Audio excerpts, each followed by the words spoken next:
زکریا ابن اسحاق نے خبر دی، انہیں یحییٰ بن عبداللہ بن صیفی نے، انہیں ابن عباس رضی اللہ عنہ کے غلام ابو معبد نے، اور ان سے حضرت عبداللہ بن عباس رضی اللہ عنہ نے بیان کیا کہ رسول اللہ صلی اللہ علیہ وسلم نے معاذ رضی اللہ عنہ کو جب یمن بھیجا تو ان سے فرمایا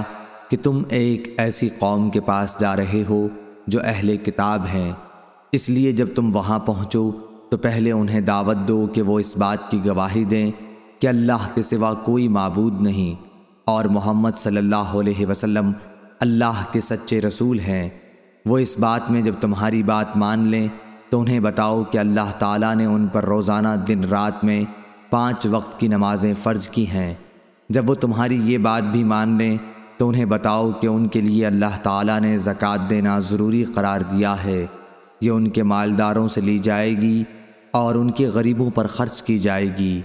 پھر جب وہ اس میں بھی تمہاری بات مان لیں تو ان کے اچھے مال لینے سے بچو اور مظلوم کی آہ سے ڈرو کہ اس کے اور اللہ تعالیٰ کے درمیان کوئی رکاوٹ نہیں ہوتی۔ صحیح بخاری حدیث نمبر 1496۔